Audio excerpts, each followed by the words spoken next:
ముందుగా ఈనాడు పేపర్ చూస్తే నిన్న జలదిగ్బంధం వరద ప్రభావిత ప్రాంతాలను హెలికాప్టర్ నుంచి పరిశీలిస్తున్న సీఎం రేవంత్ రెడ్డి, ఉత్తమ్, మహేష్ కుమార్ గౌడ్.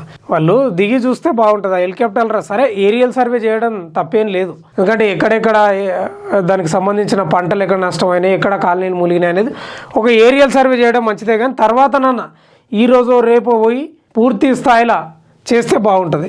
జల ఖడ్గం కామారెడ్డి మెదక్ జిల్లాలో కుంభవృష్టి 12 గంటల్లో రికార్డు స్థాయి వర్షపట. కామారెడ్డిలో 33.8 సెంటీమీటర్లు, ఆర్గొండలో 44 సెంటీమీటర్లు అట. నీట మునిగిన పలు కాలనీలు, బస్తీలు. రాయంపేటలో ఇళ్లలోకి వరద, వేరువేరు చోట్ల 17 మంది గల్లంతు, 3 మృతి. ఒకసారి చూడండి, కామారెడ్డి జిల్లా కేంద్రంలో నీట మునిగిన హౌసింగ్ బోర్డు కాలనీ అంట. మొత్తం ఎక్కడికక్కడ కామారెడ్డి అయితే మొత్తం షెల్టర్లో ఇండ్లు కట్టినట్లే ఉంది. నింగికి రంధ్రం పడిందా, మిన్ను విరిగి ఊళ్ళపై పడిందా, గోదావరి దూసుకొచ్చిందా అన్నట్టు 12 గంటల్లో చరిత్రలో ఎన్నడూ లేనంతగా రికార్డు స్థాయి కుంభవృష్టి కురవడంతో జనం వెంబలెత్తిపోయారు. వాగులు వంకలు ఏకమయ్యాయి, చెరువులు బస్తీల మీద పడ్డాయి, కాలనీలు కకలావికలమయ్యాయి. కామారెడ్డి మెదక్ జిల్లాలో వరదలు ఉప్పెన మీద పడినట్లు భయానక పరిస్థితి తలపించినాయంట. చూడు ఎట్లా ఉన్నాయి చూడు. నిజామాబాద్ జిల్లా సిరికొండ మండలం కొండూరు శివారులో కప్పలవాగు ఉధృతికి తెగిన వంతెన. ఎక్కడికక్కడ తెగిపోయినాయి వంతెనలో. వాగులు అసలు రైల్వే ట్రాకులు కూడా కొట్టుకుపోయినాయి. ఇక రోడ్లు ఎక్కడ దిక్కు లేకుండా అయింది నిజంగా.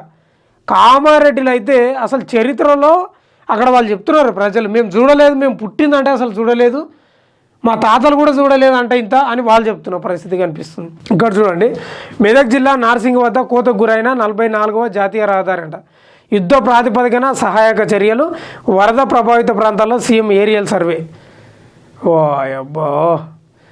కామారెడ్డి జిల్లాలో ఎడ్ల కట్టవాగు ఉధృతితో బిక్కనూరు మండలం జంగంపల్లి సమీపంలో 44వ జాతీయ రహదారిపై బుధవారం సుమారు 20 కిలోమీటర్ల మేర నిలిచిన వాహనాలు.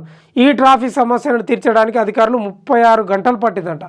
ఇక్కడికక్కడ 24 కిలోమీటర్ల మేర జాతీయ రహదారి మొత్తం ట్రాఫిక్ జామ్ అయిందంట.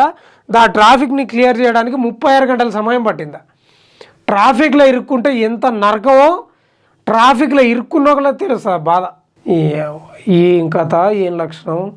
నిన్న అసలు వాహనాలు కూడా ఎక్కడో ఒక చోటనే కేంద్రీకృతమై ఉన్నట్లే ఉంటాయి, ఒక్క చోటనే కోపంగా పడ్డట్లు. ఆ మెదకు నిజామాబాద్ అయితే అతలాకుతలమైంది. మిగతా జిల్లాలో కూడా పడినాయి, కానీ కొంతవరకు మాడినాయి. మరి దారుణంగా ఎక్కడికక్కడ ఇగో రోడ్లు, జాతీయ రహదారులు కూడా కోసుకుపోయినాయి. పాపం వాళ్ళకు తిండి, గర్భిణీలు ఇబ్బంది పడ్డారు, ముసలోళ్ళు ఇబ్బంది పడ్డారు, చిన్నపిల్లలు స్కూల్ లేదు.